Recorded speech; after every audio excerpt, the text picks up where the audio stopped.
We're getting you ready for the start of New York Giants training camp. And in part 2 of our look, we're taking an in-depth dive into the defense. What's new? What can we expect? Where are the question marks? Here to help us break it all down is Nick Falato, a Big Blue Banter. That is coming your way next on the Locked On Giants podcast. You are Locked On Giants, your daily New York Giants podcast. Part of the Locked On Podcast Network, your team every day.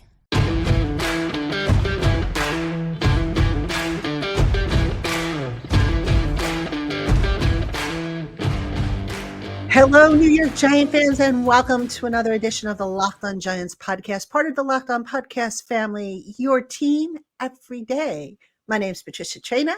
Happy to have you with us, as always, as we count down to New York Giants training camp. We're running a special 2-part Giants training camp preview because why not, right? And here joining me again for part 2 of the training camp preview is Nick Falato. He of Giants Country, Big Blue View, co-host of the Big Blue Banter podcast, just an all-around great guy. And my gosh, I love it when Nick comes on the program. If I had my way, I'd have him on once a week. So Nick, thank you again for coming on with me 2 days in a row. I appreciate it, Patty. Should be fun. Yes, always. All right, Giant fans. Yesterday we spoke about the offense. Today we are going to talk about the defense as we preview New York Giants training camp. And, I just think, Nick, on the whole, you look at this defensive personnel group that Wink Martindale has, probably a few more questions than the offensive side. But let's start with the big picture. They added Bobby Okereke. They've upgraded, presumably, the run defense, which was a problem last year. They've added some talent to the back end of the defense. How do you anticipate this unit maybe changing? What will Wink be able to do maybe more of this year that he wasn't able to do as much last year?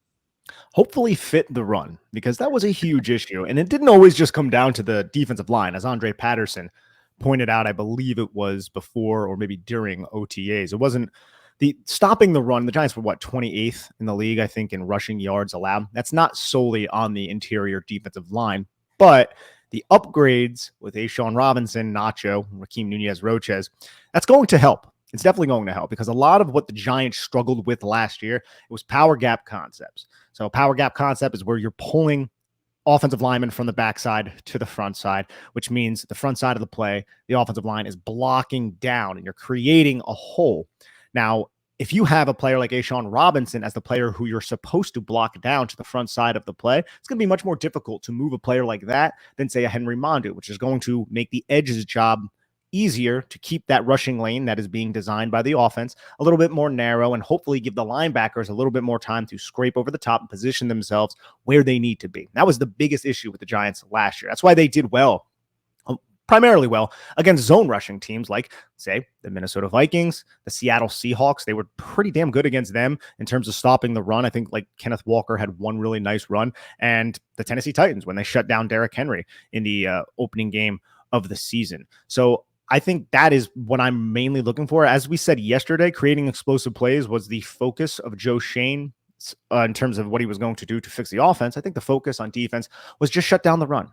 Okay, find guys who are not going to get bullied and pushed around and who can hold up at the point of attack, and find a damn linebacker who can position himself, because the Giants haven't had that in so damn long. And I think Bobby Okereke is that player. I also think the loss of Julian Love could affect the run defense a little bit.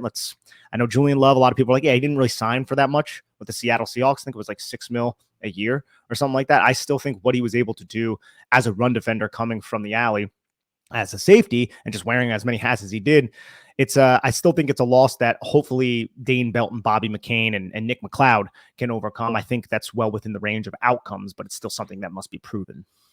What about the back end of the defense? Everybody talks about how Wink likes to play man coverage. And, last year they had some injuries at cornerback, and things kind of just got, mucked up a little bit there. I mean, do they have what they need to be more of a man coverage type of defense, or do you still think we'll see more of a mixture?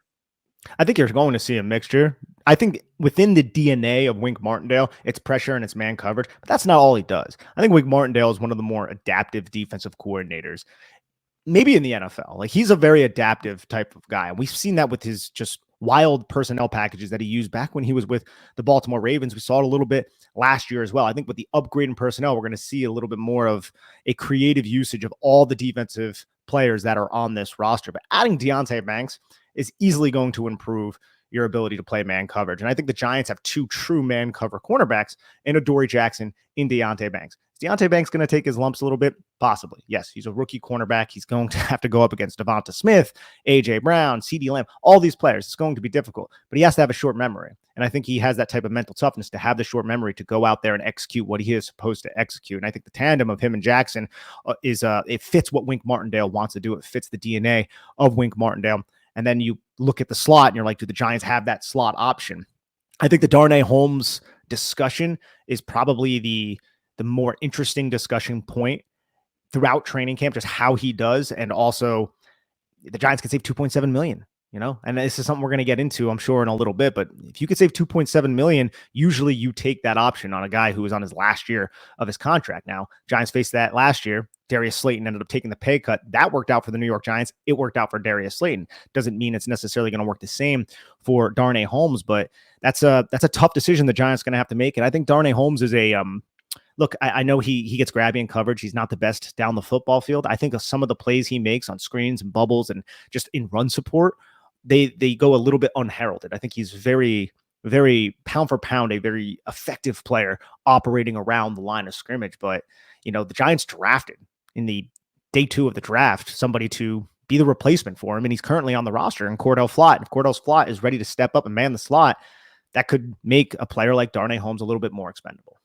Yeah, we're going to go a little deeper into this slot cornerback in the next segment, but I want to ask you about the defensive line. And in particular, last year, Dexter Lawrence played an ungodly number of snaps. Leonard Williams, an ungodly number of snaps, and he actually started to wear down a little bit. But let's start with Dexter here for a minute. Dexter had a career year, statistically speaking, just established himself as one of the best, or one of the better, I should say, interior defensive linemen. What do you think was the big difference for him, considering he was asked to play so many snaps? I mean, was it just a concentrated role that he was asked to play, or what really popped in his game that, made you say, yeah, he's arrived? I think one, Andre Patterson being his offensive line coach, no slight to Sean Spencer. I think Sean Spencer is for everything I've seen, he's a very good interior defensive line coach. But I think alignment and hand technique are probably the two things that took Dexter Lawrence's game to the next level. Also, just natural progression. He's a young player still, right? So aligning him at the nose, the center has to snap, and then he has to look up, and there's a 345-pound guy right in his face. That is not the easiest thing to do, Patty. And I felt like last season, what we saw from Dexter Lawrence was how he employed his hands and how he was able to get into the chest and then get to his secondary move like that. Like instantaneously, he was able to get to that secondary move when he was pass rushing while still imposing his will and power on centers. It really put these centers in this really precarious situations. So if I had to really nail down a couple things, it would be alignment and also just his ability to use his hands, his hand technique, which I credit a lot of that to Andre Patterson, who is one of the better veteran interior defensive line coaches in the league. I'm excited, Patty, for Dexter Lawrence and the upside that he still has. I'm so glad the Giants retained him. And to your point, you talked about how many snaps he played. He played 977 snaps. It was second on the Giants defense behind Julian Love, who played 1,133. For context, Dexter Lawrence is a 346-pound interior defensive lineman. Well, a lot of those guys throughout the history of the NFL, there have been nose tackles. They have been two-down run stuffers and things like that. Stuff that was kind of jargon that was thrown at Dexter Lawrence so unfairly when the Giants took him in the first round, pick 17 in 2019 at Clemson. But 977 snaps for a 346-pound individual is insane. He played the fourth most snaps of any interior defensive lineman in the league. And a lot of those interior defensive linemen, they're 285, the 300, maybe 310, 305, around there. Dexter Lawrence is 346. He's a freak of nature. No one has, there has not been a lot of players like him in the past. And I know people are like, oh, this player. I'm like, dude, Dexter Lawrence had 70 pressures last year. Like every offensive coordinator was like, we got to stop 97. I don't know how, but we have to try to stop 97. And when you have a coordinator like Wink Martindale, who puts him into one-on-one situations by crowding the line of scrimmage to where the guard has to take the 3 technique, or the guard has to occupy that guy who is sugaring the A gap, the linebacker, because he could come on the blitz. That gives Dexter Lawrence that split second to be in a one-on-one matchup against the center. Good luck, center. So I think he has the coaching behind him, and he's progressing into his prime right now. And if you're a Giant fan, you should be just so excited about what the upside of a player like Dexter Lawrence is. And if you're in the NFC East and you're a center, good luck. All right. Now, I don't want to dump on Leonard Williams because he was injured last year and he's still a very good player. But that being said, guy's 28 years old, going to be 29, I think, on his next birthday, which I forget when it comes. I'm not sure if he turns 29 during the season. But anyway, he's played a lot of snaps, not just with the Giants, but over his career. He's had some nagging injuries that have kind of crept up the last couple of years. Last year, the knee, the neck, which, he said he's over and is good to go. The year before, he had the triceps injury, and in Leonard's case, he's in the last year of his contract. So if you're the Giants, does it make sense to invest again in Leonard Williams, who, by the way, has the highest cap number on the Giants, $32 million? Does it make sense to maybe do something with that number? Extend the guy, knowing that, he's got a lot of tread on his tires, still a good player, but, at what point is that going to decline? And is it worth it to continue investing premium dollars in him? I think a lot of that is going to be answered this year and how he reacts. But you nailed it right there. This is somebody right now who is making over $30 million as an interior defensive lineman not named Aaron Donald. I think he's getting paid one of the highest contracts, AAV, this season. So it's not AAV. So this season alone, I think his cap number is like the highest in the NFL.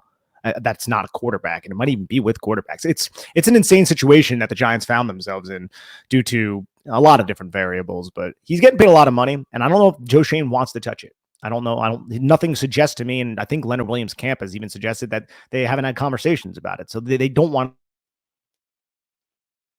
to touch it. They just want to see how he plays out, see if they can survive through training camp. Hopefully more injuries don't happen. I'm sure we'll get into that in a little bit with Jarrod Davis, to where they really have to make these tough decisions on their cap number. But as of right now, I don't know if I would kick that can down the line. I think it makes sense theoretically because he's still, I believe he's only 20. He just turned 29 years old, if I'm not mistaken, or he's born in 94. Yeah. So you just turned 29 years old in June.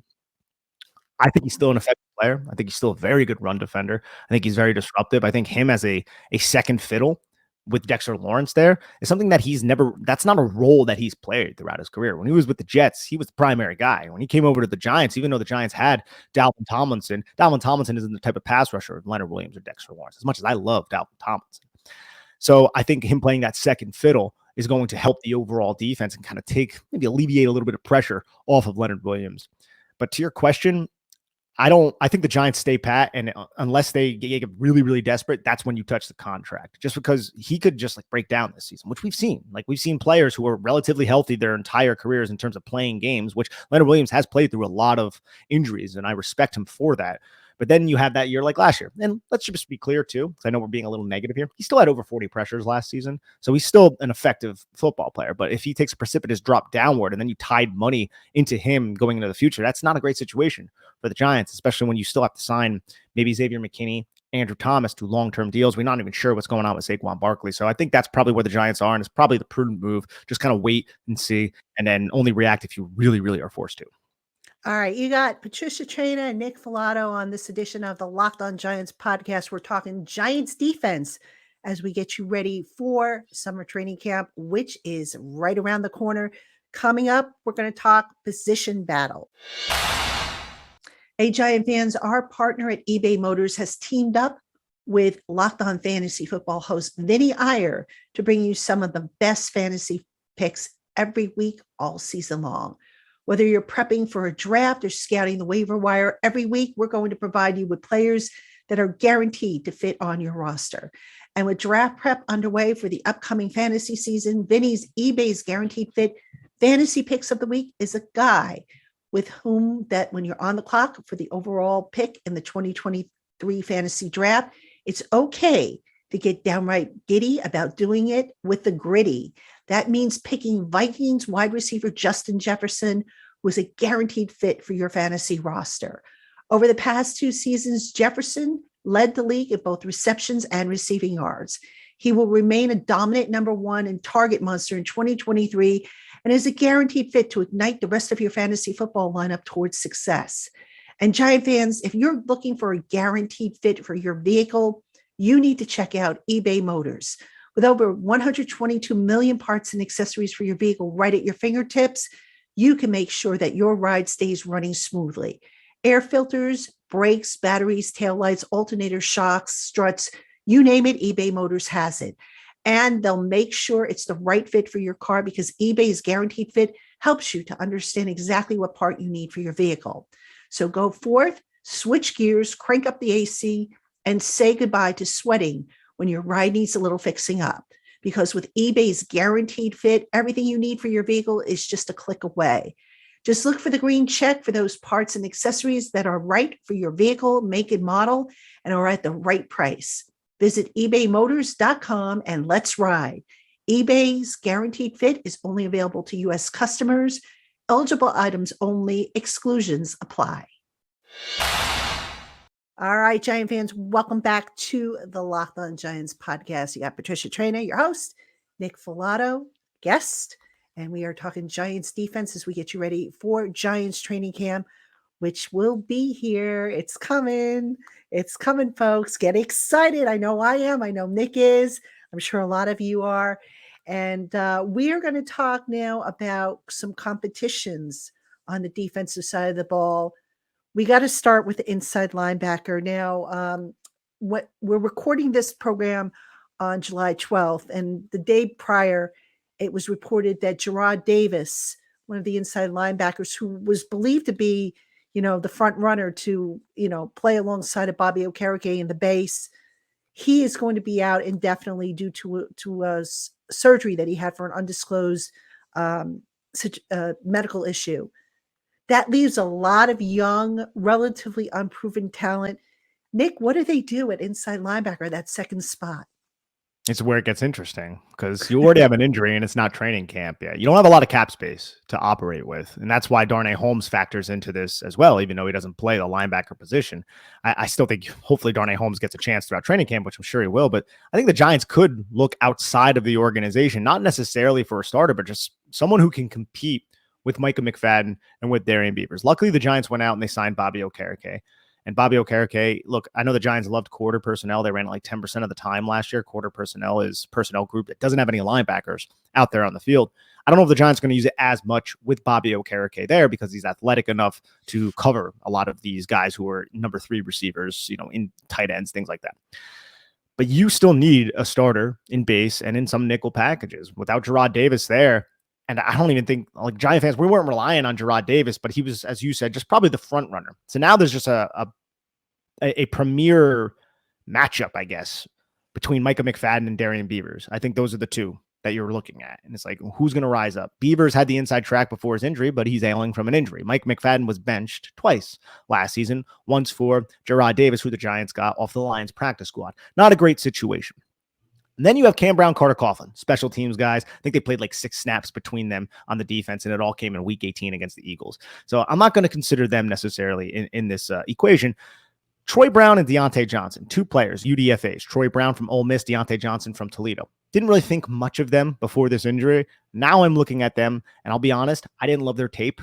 I think Troy Brown maybe is a better fit for the modern NFL than a Deontay Johnson. Deontay Johnson, a little bit more physical of a guy, a little bit bigger. Troy Brown, a little bit better of a mover. But I did not love either of their tapes. But I think they have opportunity now that the misfortune of Jarrad Davis getting injured, that they can possibly at least squeak onto the roster, and who knows what happens after that, which we've seen already with this regime where players were like, yeah, they're not going to make the roster. Oshane Ximines, he's not going to have a role in it. Oshane Ximines ended up playing a ton of snaps for the Giants defense last year. So it's just something that I'm keeping in the back of my mind. Ultimately, I think it's going to come down to McFadden and Beavers. But if the Giants aren't confident in them right now, or if they're not confident in Beavers because of the health issues that he suffered last year in preseason, I think they go outside of the organization. Deion Jones is a player who the Giants, I think it was like April 3rd or something like that, they brought him into the building. I'm sure Chris Rossetti, the director of pro scouting, has a short list, emergency list of players that they're interested in. It's just, can the Giants afford it? And that's really what it's going to come down to. And that's why I think there's going to be other decisions that are going to affect other players on this roster, especially if more injuries start happening. We're not even into training camp yet, Patty. And that's kind of the crappy thing about all this. Yeah, it seems to happen every year. I mean, gosh, what do we have to do to break that streak? But, you mentioned the slot cornerback position. So let's go to that position next. Darnay Holmes, the incumbent. The Giants have a lot more options, though, this year. Do you see them maybe going with more of a committee approach? Does that make more sense given what offenses do, with mixing and matching their slot receivers with big guys, little guys, tight ends, and everything in between? Or is there somebody that they have that can really be the guy to challenge Darnay Holmes for that spot? I think it is going to be a committee approach. But let's say Darnay Holmes makes the team. And even then, even without Darnay Holmes, I still think Cordell Flott's that main guy that you're probably going to plug in, and on paper, he'd be your starter. But I think the two safeties, Bobby McCain and Nick McLeod was a cornerback last year. I think those guys are going to factor into this. And this comes down to, similar to what we talked about on the last podcast with Mike Kafka, this coaching staff really does a great job devising game plans against the opponent that they're going up against. And you think every coaching staff does that? They do. But I feel like this coaching staff does a better job than the previous coaching staffs that we covered. And I had a lot of respect for Patrick Graham, but I think Wink Martindale has done a great job at this, just like Mike Kafka has done an excellent job. So I believe it depends on the size of that slot receiver of the team that they're going up against. Maybe if they're a little bit bigger and longer, you'll get a Cordell Flott out there. If they're a little bit smaller and quicker, maybe you'll see Darnay Holmes if he ends up making the team, or Bobby McCain, who is a similar type of build to a Darnay Holmes. And I also believe maybe Dane Belton, Jason Pinnock, they could maybe come in a 3 safety type of package, depending again on who they're going up against, especially if it's a team that likes to run the football a little bit. So I really think it's going to come down to just what the offense does and how the defense wants to react to that. I think Trey Hawkins III is somebody who could even factor into this. Somebody outside cornerback at a small school, Old Dominion, but just really physical type of player. I'm sure the Giants will at least explore to see if he can maybe align in the slot in certain situations. But I think the main question in terms of the slot cornerback position is going to come down to, do the Giants keep Darnay Holmes? And it's tough to say right now. Aaron Robinson, another player too, Patty. That's another player that a lot of people just forget about, but he's cheap on this roster right now, has experience playing the slot, has experience playing in the box when he was back at UCF as well. And we kind of rule him out. But last year, this coaching staff went in thinking this guy's our cornerback too. It didn't work out because of the appendectomy, and then he tore his knee up a little bit. But he's back and he's healthy, so maybe we'll see something from Aaron Robinson. That would just be the cherry on top, because we're not expecting anything from the guy. Yeah, it's going to be a real toss-up there. Certainly one of the battles I'm going to be keeping an eye on. One of the sneaky battles, I think, is outside linebacker. We have basically the same cast of characters as last year. We know Ojulari and Thibodeau are going to be the starters. Hopefully the two of them will be able to stay healthy and stay on the field. That was a challenge last year for Ojulari in particular. But I feel like they don't really have a solid number 3 option. Behind them, you've got Jihad Ward, you've got O'Shane Zimenez, you've got Ellerson Smith. And I don't know about you, but, I look at the 2007, 2011 championship Giant teams. They were 3 deep minimum at outside, or I should say at pass rusher. I don't know that the Giants have that. I mean, do you feel differently maybe? I would say and I loved the interior defensive linemen of those teams, but the presence of Leonard Williams and Dexter Lawrence, I think, adds a different type of pass rush, an interior pass rush that can mask maybe the lack of depth at the edge position that the Giants have. But I think your point is still very valid, Patty. Like Azeez Ojulari, Kayvon Thibodeau, say they're healthy. I like that 1-2 punch a lot, right?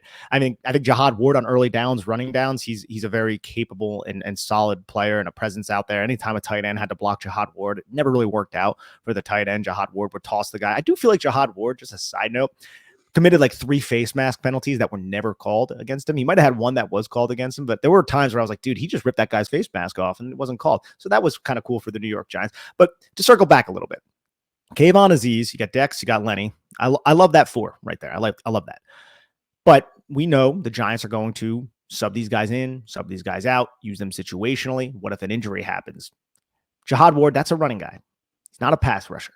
O'Shane Zimenez is your number 3 right now. Not great. Guy I felt like did well last year. I feel like on the plays where the Giants like to drop the end man on the line of scrimmage to the boundary flat, which they did a lot, O'Shane Ximines operated well, and he was athletic enough to do so. I think Ellerson Smith, in theory, is also athletic enough to do so. He just needs to stay healthy, but can you really rely on Ellerson Smith because he just doesn't seem to get out there and play at a consistent rate because he's just never healthy enough to do so. Tamon Fox, a little bit more of a rundown guy, but I still think there's upside there. And then Haba Baldonado, also just a long physical player, which we know the Giants are really interested in. They said as much when they drafted Jordan Riley. We just want long guys who could push guys back. That's what Haba Baldonado is. I think he's a smart player. I don't think he's necessarily flashy or overly explosive as a pass rusher. So I would say, and you might ask me this at the end of the podcast, I don't want to spoil anything, but if I do have concerns about this defense, it would be behind Azeez Ojulari, Kayvon Thibodeaux at the edge spot. Because to your point, you do need that third edge rusher. I think that's very important. That closer, that guy who can, if you want to line 3-4 edge deep to really get an athletic pass rush out there, you can do that. Right now, that personnel package is Ojulari, Kayvon, O'Shane Ximines, and Ellerson Smith. If you want just pass rushers, maybe you could throw Jahad Ward in there, bigger guy, but I don't think that's an excellent situation. But I think the starters are young players with a ton of upside, and we haven't even seen the upside yet from really either of them. And I think Ojulari, I mean, I look, this is a player, Patty, who was more bendy than I remembered last year. And he didn't really play that much last year. But if you watch the Chicago Bears game, how he was able to bend around offensive tackles there with his knee almost scraping the floor, hips oriented into the pocket. It was something that I was really impressed by. And he's another player. A lot of people talk about Kayvon, rightfully so. But if Ojulari can stay healthy, I think the Giants have a player there. Well, specifically, you mentioned health. That's my biggest concern, because if, God forbid, Ojulari or Thibodeaux have to miss time, they lose something. I think, I think they lose maybe a little bit of the bite that, they might have with those two guys on the field, because right now those two present a pick your poison type of scenario for offensive coordinators to figure out. And you take one of those guys out, do you still have that? And I'm not sure right now that they do.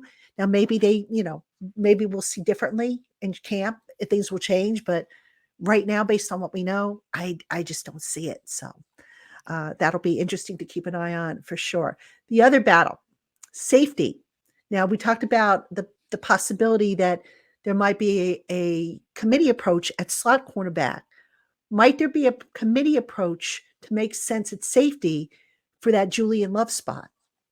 I think so. I think Bobby McCain, you bring him in there to kind of fill that role as that pesty dude in coverage who was pretty good in man, who was annoying in man coverage, I think is a good way to probably term it, who understands, similar to Dane Belton, who I think Dane Belton does this excellently, or at least he did it excellently at Iowa, understands quarterbacks' intentions, understands route concepts, and he could see a primary route, work underneath it, force the quarterback to go to the secondary route, and then react quick enough right as the quarterback is reacting to jump that second route. I think Bobby McCain does that well. We've seen that throughout his career in Washington and in Miami. And Dane Belton did that excellently at Iowa. And I think we saw a decent amount of it in the Ravens game. I think you saw it a little bit at the end of the season against the Eagles as well. He almost also had an interception. It's a little bit different. I think it was from a too high shell against Carolina. I think the whole perception of Dane Belton would be different if he actually secured some of the interceptions that he positioned himself to secure. He just didn't secure them. So now he just needs to kind of learn how to catch the football and really hone that in. But I like the idea of Nick McLeod, Xavier McKinney as your starters, right? Your starters. But Bobby McCain is going to cycle in there. Dane Belton will cycle in there. I think Jason Pinnock will cycle in there against certain defenses in certain situations, certain scenarios. And then that brings me to Javarius Owens. And if Javarius Owens makes the team, I think he's somebody who, in coverage, I'm looking forward to possibly him making good plays on the football, anticipating what the offense is going to do, and then working to undercut routes to come away with the football. My issue with Owens, a little bit of my issue with Dane Belton, is in run support coming from depth. Bobby McCain, look, he positions himself well in run support, but he's a speed bump type of tackler. He's going to throw himself at your legs. He's going to act as a speed bump, allow the rest of the defense to kind of rally and make that tackle. That wasn't Julian Love. But there's one player out of all the players I listed right here, and I think Jason Pinnock might fall into this a little bit as well, that I think in run support, maybe we should start looking at him and being like, this could be the starter because he can fill an alley and he can make a tackle. And that's Nick McCloud. Nick McCloud was a cornerback last year, but he ended up having, according to Pro Football Focus, like 35 tackles with I think like 2 missed tackles. Like his missed tackle rate last year was 4.8%. He played a lot of snaps towards the end of the season. It's pretty solid. And from everything I've seen, he approaches the tackles well from a technical standpoint. So I don't know if he can do that at a consistent level coming from depth. It's going to be an adjustment for him. But if I had to pick a starter right now, it might be McCloud, McKinney, but I don't know how much that actually means because I think all of them are going to be used interchangeably. All right, Giant fans, you got Patricia Traina and Nick Falato. We are talking Giants defense as we get you ready for training camp in a couple of weeks. Coming up, we're going to wrap things up with a few remaining thoughts, concerns, questions right after this. All right, Giant fans, welcome back to the Locked On Giants podcast. Patricia Traina, your host here with Nick Falato, and we're talking Giants defense because training camp is almost here.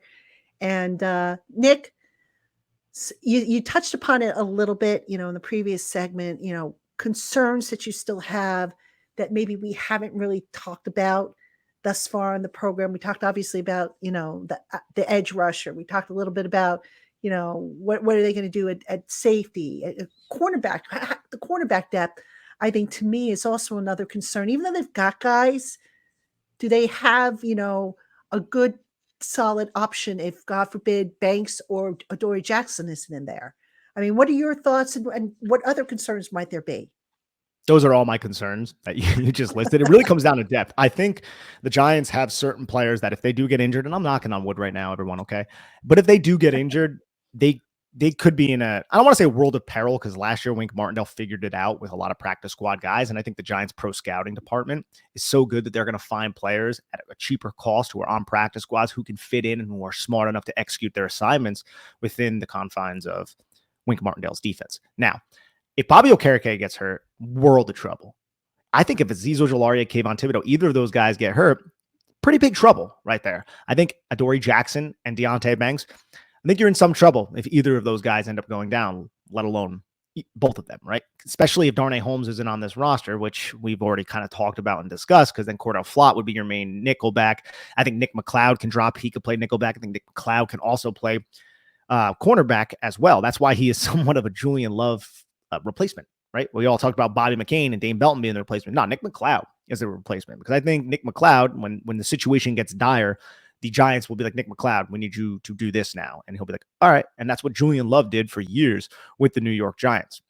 So I think there's just certain players on this team, Patty, if they get hurt, it's going to affect all 11 of the guys who are out there. And that's something that we saw last year, just from the lack of depth that they had at the linebacker position. The Giants were always overcompensating for that. Now, if you start losing some of these guys, it's going to be the same thing. And I just think the upside of the team as a whole is going to be capped a little bit if that ends up happening. So that would probably be my main priority. I mean, even we already saw it with Jarrad Davis. I mean, we're relying on Jarrad Davis, a guy that was picked off of a practice squad at the end of the year. And we're like, oh crap, that sucks. Now, he wasn't guaranteed the starting spot, Patty, but like you said, I think he was probably the leading candidate to get it, which was a good situation because then you can have him in there. If he screws up, then you're like, all right, you're done. Now we're going to put our second year guys who are a little bit more new to playing football, being professional athletes out there.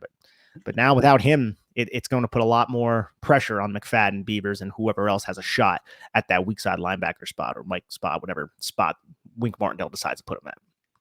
All right, so I'm kind of going to go into special teams a little bit, but for a reason here, because when you look at the special teams makeup, usually a lot of those guys are from the defensive side of the ball. So I think we have to take that into consideration when we look at the defensive battles, specifically at linebacker. For example, is keeping Cam Brown at linebacker going to be a luxury that this team can't afford? Is keeping, Micah McFadden or Carter Coughlin a luxury? When you look at the special teams needs, and I know, they can fill it with either offense or defensive players, but usually they go with defense on certain spots. How do you see that kind of playing into some of these competitions for depth roles on this team? I think it plays in massively. And I think Cam Brown and Carter Coughlin are the two guys you have to magnify right now because they don't play defense. And that's not something that Wink Martindale usually uses every defensive player that he has. Neither of those guys play defense, but both of them are very valuable to the special teams unit. Carter Coughlin, I think, was the leading, if I'm not mistaken, was the leading tackler on the Giants special teams unit last year. Despite that, I still think Cam Brown is that one guy that I'm like, that's the special teams player that I think I want if we're only isolating one special teams player on defense, because I think Javarius Owens and Nick McLeod and players, Dane Belton, those players, they can play special teams. Their maybe biggest impact, not McLeod, but the other players, their biggest impact might be on special teams, but they're still going to have a role on defense. Those two, Brown and Carter Coughlin, they're not going to have a role. I think also some of like the Matt Breidas of the world, Eric Gray, Jeff Smith, if he ends up making the team, those guys are also going to impact on the offensive side. But you're right, the defense is really what you're kind of going to be looking at. Ellerson Smith, we saw him have a special teams impact as well. I think it's going to come down to either Cam Brown or Carter Coughlin. One of those guys might end up getting cut, which is really unfortunate because I think they're both very good assets in the third phase of playing, in the National Football League, which is special teams. But I think Javarius Owens is a player I want to look at because University of Houston was the teammate of Thomas McGahee's son.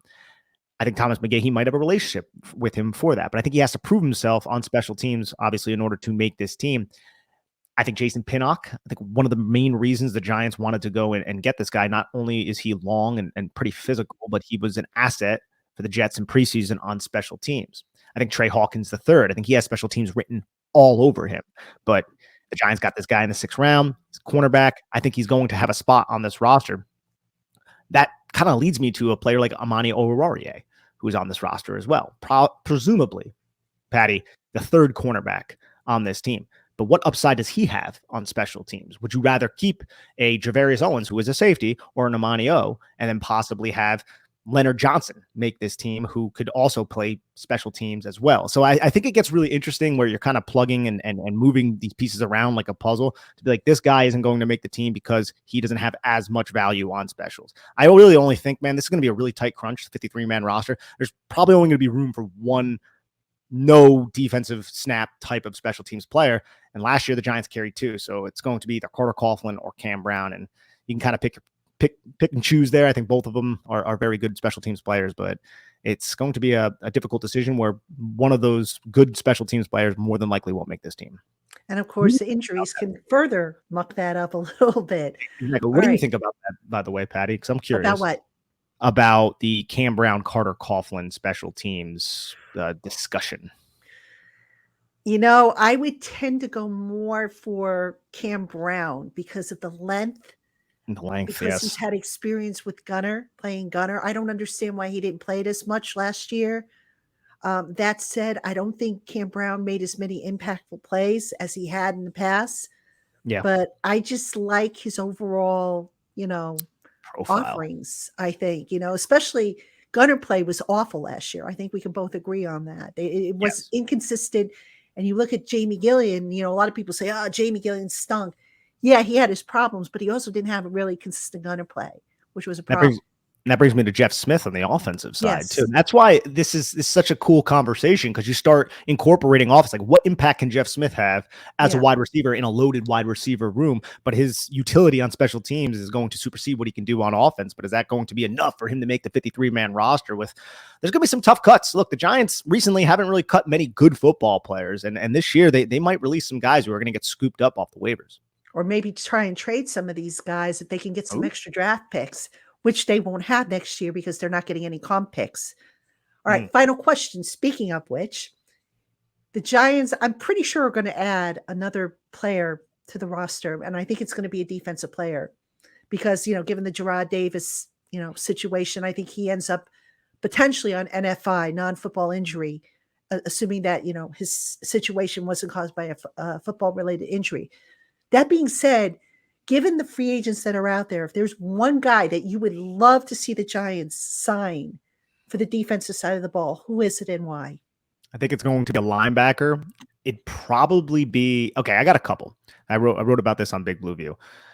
I think Deion Jones is really on my mind just because he is a very good athlete. He had just so much good tape. He was really consistent. He's played like 5 seasons over 1,000 snaps in his career. I think he only had like 1 injury-riddled season before he arrived at Cleveland. And I'm not even sure if he was injured last season or if he was benched. I haven't like grinded through his film because the Giants haven't signed him yet. According to Pro Football Focus, he had a bad year last year, but he's still 28 years old. And I remember him from his Atlanta days, and I think he could mesh well with what Wink Martindale wants to do. I've always liked Zach Cunningham, who was with Tennessee last year, and the Giants actually faced him in week 1, but he ended up suffering an injury and he failed his physical back in February and was released by the Titans. And I like to think, Patty, if the Giants signed Zach Cunningham, who has like a 90, I think, 7th percentile arm length, with Bobby Okereke, who has like a 98th percentile wingspan, with Cam Brown, if you really want to get crazy, with a 96th percentile arm length, you just have like vines out there at the second level. And I don't think Cam Brown would actually factor into that, but it would be a fun thing to just imagine. I think Wink Martindale could have a lot of fun with a personnel package like that. But then Miles Jack too. Miles Jack had a lot of good tape back in Jacksonville, and last year I think he was with the Pittsburgh Steelers.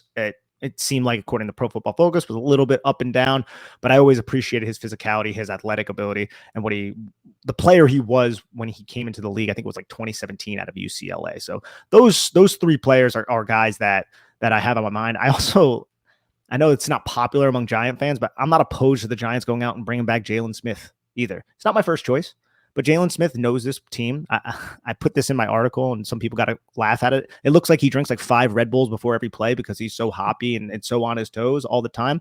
But I think you could do worse than bringing back a guy like Jalen Smith, who knows the offense or knows the defense, knows the team, has a really good relationship with Daniel Jones and the rest of the team who can mesh well. So it doesn't even have to start. He can be a backup possibly to Micah McFadden, Darian Beavers if they beat him out in training camp. And he wouldn't be the primary linebacker because Bobby Okereke would man that role. So that would also take some stuff off the shoulders a little bit. So I'm not opposed to that. It might not be my first choice, but I'm not opposed to it. All right. Interesting. We're going to find out. We might even find out by the time this show airs.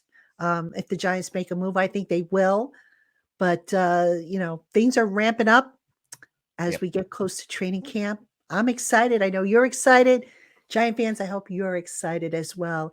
And I hope you enjoyed our 2-part preview, training camp preview with Nick Falato, who is always so good. I always love talking ball with Nick. And Nick, we will do this again soon, I'm sure. We're going to do a roster projection show, which is always very popular.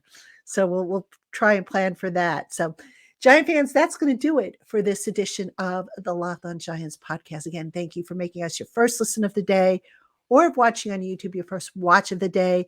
Keep it here all week long as we continue to bring you new episodes of the Locked On Giants podcast. For Nick Falato, I'm Patricia Traina. We will see you tomorrow, Giant fans.